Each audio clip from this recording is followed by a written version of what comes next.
आज इस वीडियो कड़ी में वो आत्महत्या का ये आज हमारा तीसरा भाग होगा। और तीसरे भाग में आज आत्महत्या के जो प्रकार हम देख रहे थे, पहला प्रकार दुर्खिम ने अहमवादी आत्महत्या बताया, दूसरा प्रकार परार्थवादी आत्महत्या बताया, और आज हम तीसरा प्रकार आत्महत्या का देखते हैं, वह है आदर्शहीन आत्महत्या। इस प्रकार की आत्महत्या का जहाँ तक सवाल है तो यह उस समय की जाती है जब समाज में एक नियमहीनता अथवा हम कह सकते हैं कि सामाजिक नियंत्रण की स्थिति एकदम करीब करीब खत्म हो जाती है। वहाँ समाज में आकस्मिक परिवर्तन उत्पन्न हो जाते हैं और ऐसी स्थिति में व्यक्ति निराशा या अत्यधिक प्रसन्नता का अनुभव करता है, जिससे कह सकते हैं उसका मानसिक संतुलन बिगड़ जाता है और वह आत्महत्या कर बैठता है।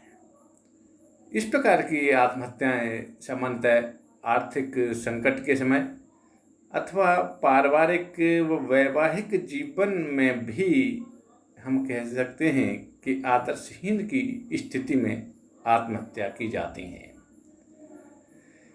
आदर्शहीन आत्महत्या सामान्यतः उन परिस्थितियों से उत्पन्न होती हैं जिसका सामना व्यक्ति सामान्य जीवन में नहीं करता, बल्कि ऐसी स्थिति में वह नई परिस्थितियों में अनुकूल नहीं कर पाता है।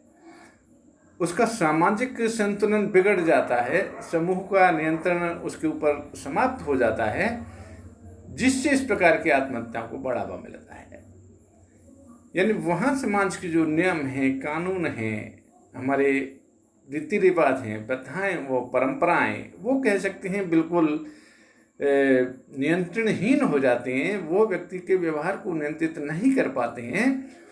तो उस स्थिति में समाज में एक कह सकते हैं कि नियमहीनता की स्थिति पैदा हो जाती है, आदर्शहीनता की स्थिति पैदा हो जाती है, जिसमें व्यक्ति का जो मानसिक संतुलन है वो बिगड़ जाता है, और मानसिक संतुलन बिगड़ जाता है तो वो आत्महत्या कर बैठता है।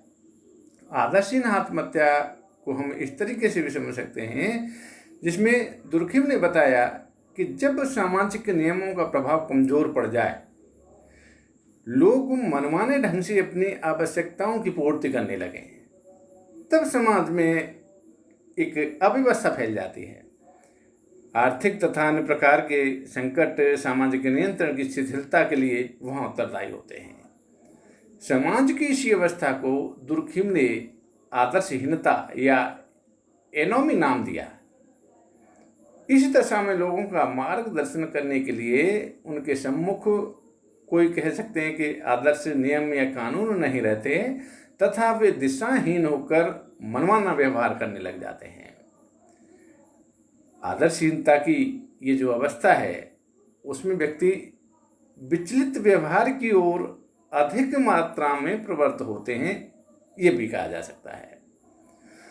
तो आत्महत्या इसी व्यवहार का एक रूप है। जब व्यक्ति यानी विचलित व्यवहार की ओर प्रवृत्त होता है, उसकी ओर अग्रसर होता है, वो एक आदर्शहीन आत्महत्या के लिए व्यक्ति को प्रेरित करता है। तो यह हम कह सकते हैं कि आदर्शहीन सामाजिक अवस्था के प्रभाव से जो आत्महत्याएं की जाती हैं, उनको ही दुर्खिम ने सामान्यतः आदर्शहीन आत्महत्या के नाम से उनको पुकारा है। वह दुर्खिम ने आदर्शहीन आत्महत्या का संबंध कुछ कारणों की जब बात करते हैं तो दो कारण की वो बात करते हैं, एक आर्थिक संकट और एवं वैवाहिक जीवन से संबंधित। तो पहला वो कारण मानते हैं आर्थिक संकट और आत्महत्या। आर्थिक संकटों में आत्महत्या की प्रवृत्ति हम कह सकते हैं कि काफ़ी बढ़ जाती है। जब व्यक्ति के सामने आर्थिक संकट आ जाते हैं तो वहाँ व्यक्ति आत्महत्या की ओर प्रेरित होता है। दुर्खिम ने कुछ अपने रिसर्च के आधार पर, अपने अध्ययन के आधार पर यह प्रमाणित किया कि आत्महत्या की दर आर्थिक संकट दोनों ही स्थितियों में बढ़ाती है, निर्धनता और व्यापारिक हानि। और जहाँ व्यक्ति दिवालियापन की स्थिति में पहुंच जाता है तो वहाँ व्यक्ति सामान्यतः आत्महत्या के लिए प्रेरित होता है। वो ये भी मानते हैं कि केवल दिवालियापन या आर्थिक हानि ही आत्महत्या के लिए प्रेरित करने वाली परिस्थितियां नहीं है। आर्थिक कठिनाइयां ही आत्महत्या को प्रेरित नहीं करती, वो कहते हैं। और यदि होता तो समृद्धि के समय भी अधिक आत्महत्या नहीं होनी चाहिए, उनका ऐसा मानना है। दुर्खिम ने जहाँ तक है फ्रांस है, प्रशिया है, और वहाँ का जब आत्महत्या पर उन्होंने अध्ययन किया तो उनके सामने ऐसे कुछ प्रमाण मिले जो कह सकते हैं कि राजनीतिक एवं आर्थिक प्रगति के समय आत्महत्या की दर वहाँ बढ़ गई थी।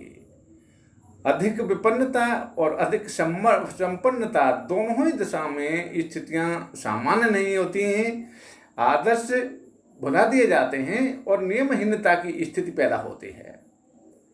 आर्थिक संकट के समय व्यक्ति नई परिस्थितियों से अनुकूलन नहीं कर पाता, ऐसा ही अचानक धन और शक्ति की जब वृद्धि होती है तो वहाँ भी समय कुछ ऐसा ही हो जाता है, वहाँ पुराने प्रतिमान टूट जाते हैं और नए प्रतिमानों का वहाँ विकास नहीं हो पाता है, वो विकसित नहीं हो पाते हैं और वहाँ आकांक्षाओं पर नियंत्रण व्यक्ति नहीं रख पाता और वहाँ असंतोष बढ़ जाता है। और जब असंतोष बढ़ जाता है तो उसके फलस्वरूप व्यक्ति आत्महत्या कर बैठता है, ऐसा दुर्खिम का मानना है। दूसरे कारण की जहाँ तक बात करें तो दूसरे कारण में वो बताते हैं कि वैवाहिक जीवन और आदर्शहीन आत्महत्या। दुर्खिम कहते हैं कि आर्थिक और औद्योगिक क्षेत्र में ही आदर्शहीन अवस्था कह सकते हैं अवस्था दिखाई नहीं देती, वरन वैवाहिक जीवन में भी दिखाई देती है। वैधव्य संकटपूर्ण दशा है, पति या पत्नी की मृत्यु के कारण परिवार में आदर्शहीनता पैदा हो जाती है, विधवा या विधुर नई परिस्थितियों से वह अनुकूलन नहीं कर पाता और आत्महत्या का मार्ग अपना लेता है। यही बात पृथक्करण, परित्याग और विवाह विच्छेद की स्थिति में भी पैदा होती है, वहाँ भी यही नियम लागू होता है। और इसका कारण वह नहीं है कि वैधव्य परित्याग या विवाह विच्छेद आत्महत्या का कारण है। दुर्खिम ऐसा मानते हैं, वास्तव में असंतुलित पारिवारिक जीवन ही इसका कारण है। यानी कुल मिला के वह कोई किसी प्रकार की आत्महत्या हो, लेकिन उनका जो मुख्य जो मूल है, उनका मानना यही है कि परिस्थितियां जो होती हैं वो समाज पैदा करता है, परिवार पैदा करता है और उसके अंतर्गत वह व्यक्ति आत्महत्या कर लेता है। अब एक है उनकी चौथी आत्महत्या के बारे में जो उन्होंने कहा है और उसका नाम बताया है घातक आत्महत्या। घातक आत्महत्या यानी जो अभी तक हमने 3 प्रकार की आत्महत्याओं के बारे में जो कुछ देखा और उसके बारे में हमने यानी इसमें सुना, इसके अलावा भी कुछ आत्महत्याओं के बारे में वो उल्लेख करते हैं जिन्हें वह आत्महत्या यानी घातक आत्महत्या के संज्ञा देते हैं। और इस प्रकार की आत्महत्या के लिए उत्तरदायी कारक अत्यधिक नियंत्रण, आदर्शवादिता और कठोर नियम पालन आदि हैं, जिनसे तंग आकर व्यक्ति स्वतंत्र होने की इच्छा से आत्महत्या कर लेता है। इस प्रकार की आत्महत्याओं के वो कुछ उदाहरण भी देते हैं और इन उदाहरणों में वो कहते हैं कि जब कोई युवक अपनी स्वतंत्र वासना पूर्ति की प्रवृत्ति को संतुष्ट जब नहीं कर पाता है, किंतु समाज के नियमों से एक पत्नी तक ही सीमित रहने को बाध्य करता है, तो यह मजबूरी ही उसे आत्महत्या की प्रेरणा देती है। इसी प्रकार से संतानहीन विवाहित स्त्री मां बनना तो चाहती है, किंतु सामाजिक नियम, कानून, कायदे उसे पर पुरुष से यानी कह सकते हैं सहवास की अनुमति नहीं देते। ऐसी स्थिति में वह व्याकुल होकर आत्महत्या कर लेती है। इसी प्रकार से वो दास लोगों का उदाहरण भी देते हैं और वे कहते हैं कि दास लोग भी अपने मालिक के अत्याचारों और शोषण से तंग आकर यदाकदा आत्महत्या कर लेते हैं। तो ये 4 प्रकार की आत्महत्याओं के बारे में दुर्खिम ने कहा है अपने सिद्धांत के अंतर्गत। लेकिन चारों प्रकार की आत्महत्याओं को देखने के बाद अंत में यही निष्कर्ष निकलता है कि दुर्खिम ने इस आत्महत्या में व्यक्तिवादिता को कहीं आगे नहीं आने दिया। व्यक्तिगत तथ्य आत्महत्या को नहीं माना है। वो कोई भी आत्महत्या हो, चाहे वो अहमवादी है, चाहे वो परार्थवादी है, या आदर्शहीन है, या घातक आत्महत्या है, उसमें वह सभी आत्महत्याओं को एक सामाजिक तथ्य की संज्ञा देते हैं कि आत्महत्या एक सामाजिक तथ्य है और समाज की परिस्थितियों से निर्मित होती है। समाज का वातावरण कुछ इस प्रकार का बन जाता है कि वहाँ व्यक्ति अपने जीवन लीला को समाप्त कर देता है। तो आज इतना ही।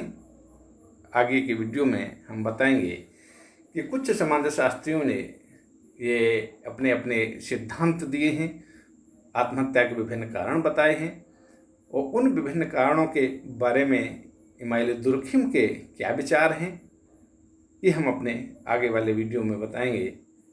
धन्यवाद।